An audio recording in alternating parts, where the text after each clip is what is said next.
সব সময় একটা কমেন্টই বেশিরভাগ আসে, সেটা হচ্ছে আপু তুমি কি ভর্তা দিয়ে ভাত খাওয়ার জন্যই বিদেশ গেছো?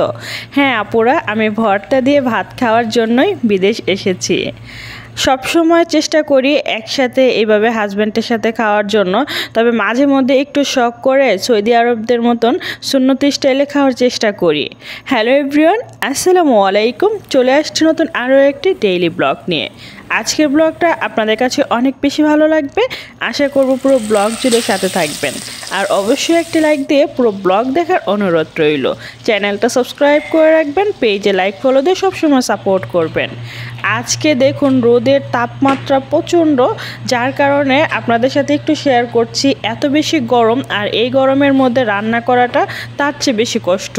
তো রান্না তো অবশ্যই করতে হবে, যেহেতু খেতে হবে। হাজব্যান্ড ডিউটিতে গিয়েছে, তো আমি যেটা করব, কিছু পেঁয়াজ, টমেটো, বেগুন আর মাছ ফ্রিজ থেকে নামিয়ে নিয়েছি, কারণ আজকে যা যা রান্না করব যেগুলো লাগবে সেগুলো নামিয়ে নিয়েছি। এবার এগুলো আমি খুব ভালোভাবে রেগুলার কাট করে ধুয়ে ক্লিন করে নিচ্ছি। মাছগুলো ধুয়ে তারপর আমি নুন, হলুদ, লাল মরিচের গুঁড়ো দিয়ে সুন্দর করে ম্যারিনেট করে নিয়েছি। মাছটা একটু বেশি সময় ম্যারিনেট করে থাকলে মাছটা খেতে ভালো লাগে। সাথে আমি যেটা করেছি, পেঁয়াজ কুচি করেছি, টমেটো কাট করে নিয়েছি যেভাবে রেগুলার কাটি, আর বেগুনগুলো ধুয়ে তারপর এভাবে কেটে নিয়েছি। বেগুন পুড়ে ভর্তা বানাবো। প্রথমে আমি মাছ ভেজে নেব। তো একটা ফ্রাই প্যানের মধ্যে তেল গরম ছিল, সেখানে দিয়ে দিচ্ছি ম্যারিনেট করা মাছগুলো। এক এক করে আমি মাছগুলো ভেজে নিচ্ছি।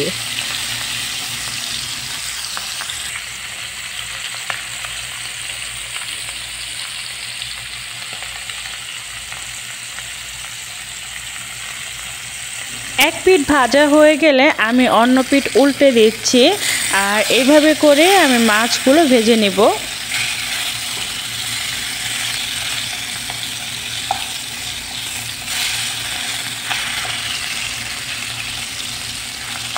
ফাইনালি খুব সুন্দর করে ভাজা হয়ে গিয়েছে। এবার আমি মাছগুলো তুলে নিব, আর একই ফ্রাই প্যানে আমি দিয়ে দিচ্ছি পরিমাণ মতো পেঁয়াজ কুচি, কারণ এটার মধ্যে আমি মাছ তরকারিটা রান্না করব, তার জন্য পরিমাণ মতো পেঁয়াজ কুচি দিয়ে একটু নেড়ে চেড়ে নিচ্ছি।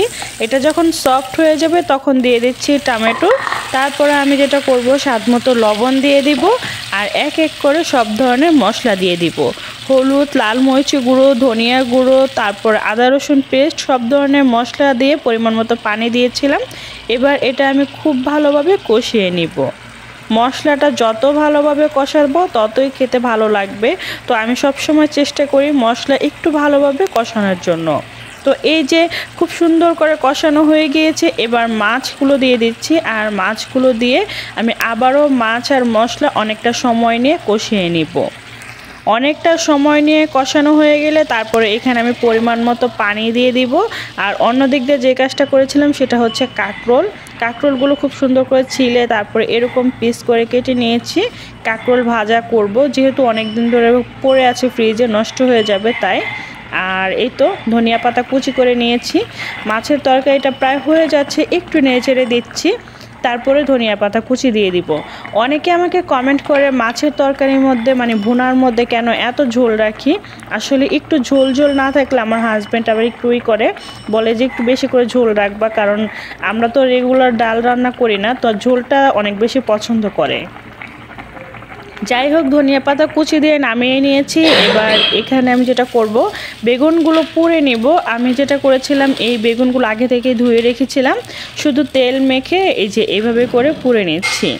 মাটির চুলায় বেগুন পুড়ে ভর্তা করলে খেতে যে কি ভালো লাগে, বাট এইভাবে পুড়ে এখন খেতে হবে, যেহেতু মাটির চুলা নাই। কাঁকরোলগুলো আমি মশলা দিয়ে ম্যারিনেট করে নিয়েছি, আর এই যে মাছের তরকারি একটা সার্ভিং ডিশে সার্ভ করে নিয়েছি। বেগুন পোড়া হয়ে গিয়েছে, এবার আমি কাঁকরোলগুলো অল্প আঁচের চুলার মধ্যে ফ্রাই করতে বসিয়ে দিচ্ছি। এটা আমি চুলায় বসিয়ে দিয়ে তারপরে বেগুনটা ভর্তা করে নিব, কারণ এটা আস্তে আস্তে হতে থাকবে।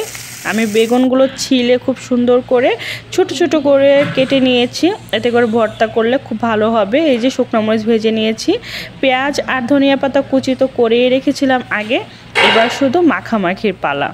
তো প্রথমে আমি শুকনো মরিচগুলো লবণ দিয়ে খুব সুন্দর করে কষলে নিচ্ছি। এই যে মরিচটা একটু ঠান্ডা হলে কিন্তু অনেক বেশি মুচমুচে হয়, তো অবশ্যই সেই সময় লবণ দিয়ে এভাবে কষলে নিলে একদম সুন্দর হয়ে যায়। তো তো এবার আমি এখানে দিয়ে দিচ্ছি পেঁয়াজ আর ধনিয়া পাতা কুচি পরিমাণ মতো। এগুলো খুব সুন্দর করে মাখা হয়ে গেলে তারপরে আমি দিয়ে দিব বেগুন, যেগুলো আমি আগে থেকে পুড়ে তারপরে ছোট ছোট করে কেটে নিয়েছিলাম। এবার এগুলো আমি সবগুলো দিয়ে দিচ্ছি। ভর্তা আমার কাছে এত বেশি ভালো লাগে, প্রত্যেক দিন একটা না একটা ভর্তা আমার চাই। যদি ভর্তা না থাকে আমার একদমই ভালো লাগে না। তো আমার ভর্তা প্রত্যেকটা ভিডিওতে দেখার পর সব আপুরা শুধু কমেন্ট করে, আপু তুমি কি ভর্তা খাওয়ার জন্য বিদেশ গেছো হাজব্যান্ডের কাছে?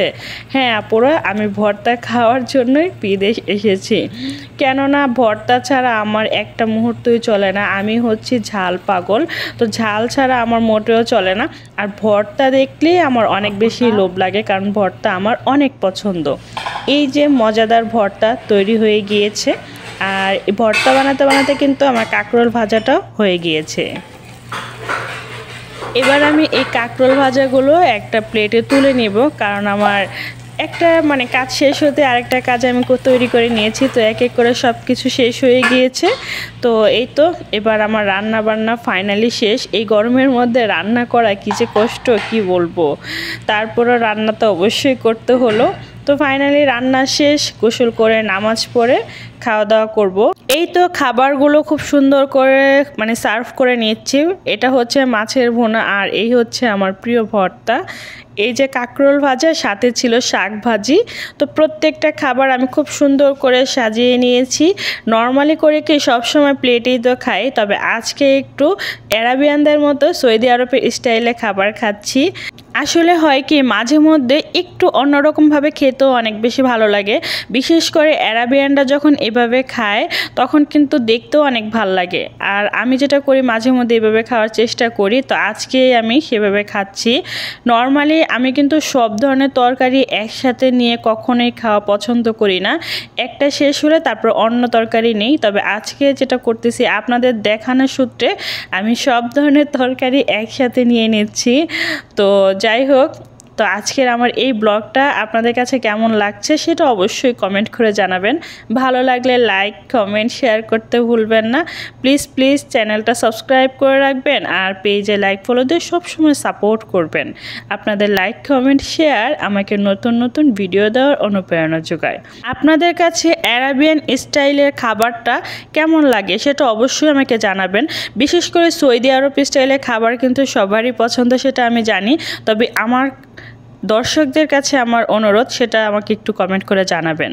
যাই হোক, আজকের ব্লগটা আমি এখানে শেষ করে দিচ্ছি। সবাই ভালো থাকবেন, সুস্থ থাকবেন, আর অবশ্যই আমাদের জন্য দোয়া করবেন। আল্লাহ হাফেজ।